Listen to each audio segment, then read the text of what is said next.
So today we're going to be talking about my Searat Egg 2.0.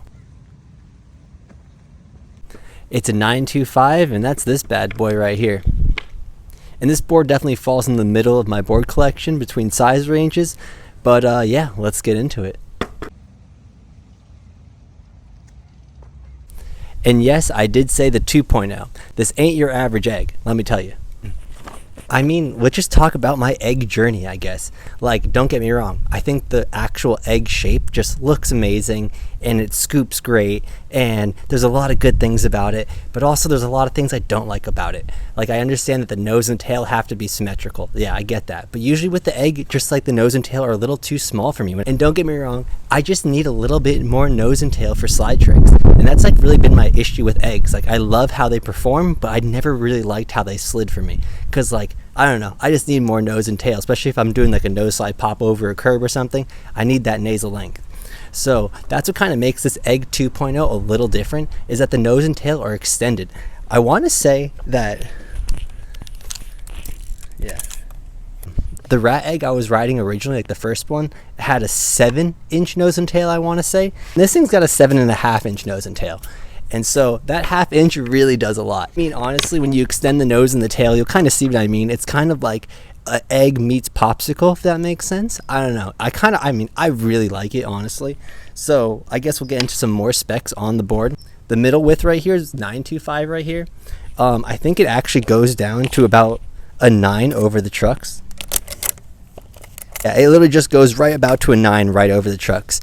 And it has a 14-inch wheelbase, so even though it's big, it's still pretty responsive. That's what I do love about it, having a big nose, a big tail still. It's, you know, it has a 14-inch wheelbase, so I can get my like quick pop with it. And, you know, and it scoops really good. You know, there's a few good things going for this. That's all I'm going to say right now, okay? And then let's bring it into the trucks, I guess is now what we'll talk about. So I'm riding some independent 169s. Right now I have the inverted kingpin in there, and I also have some Bones bushings in here. I just recently replaced my bushings. My original OG ones were pretty old, and they were getting pretty smooshy.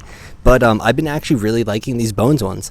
I honestly haven't tried these Bones bushings since I was like a little kid, so it's been like maybe 15 years ago, maybe 12 years ago I tried them. I don't know, it's been a while. But I do honestly really like how usually when you break in trucks, you know, like your truck bushing will kind of stick to one side. These don't do that. And that I was really hyped on because I was able to ride it both ways, switch and regular, never had that real issue. And especially with this thing being a nice little egg and being symmetrical, like it just broke in so nice and easy with it. So that's what I'm riding for the truckage right now. But as we get under the hood some more, we can talk about wheels. I guess we should probably do that. You know, I'll probably zoom in, probably get a nice shot on some wheels right here. But these are the Boardy Cake 49mm by 103A. I think that's what it is. So like, yeah, they're really, really hard and slick. And I do love that when it comes to sliding. Oh yeah, these are actually the square cut ragdoll editions.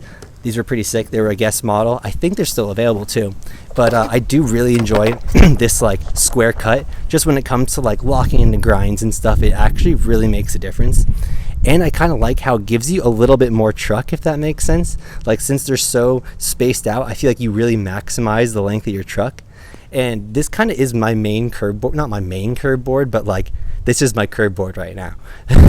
I do skate other things with it, like it works great in the park and everything else in the street, but like essentially for curbs right now, this is like the grind. Because for me, the 169 fits over a curb perfectly.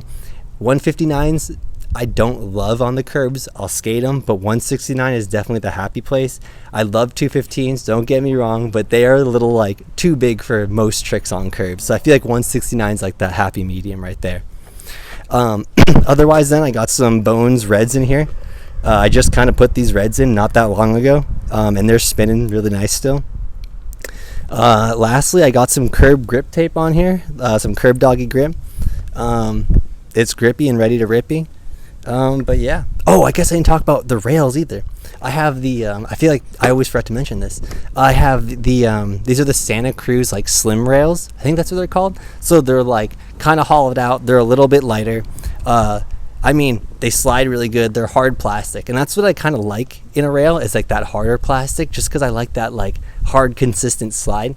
because sometimes when it's too soft, I'll like get stuck in ledges, or like wax will like even slow me down. I don't know, it's really weird. But anyways, that's what these rails are. I feel like I never give enough measurement specs, but so I'm looking at like the middle of my board, essentially from the edge to like where my first rail is.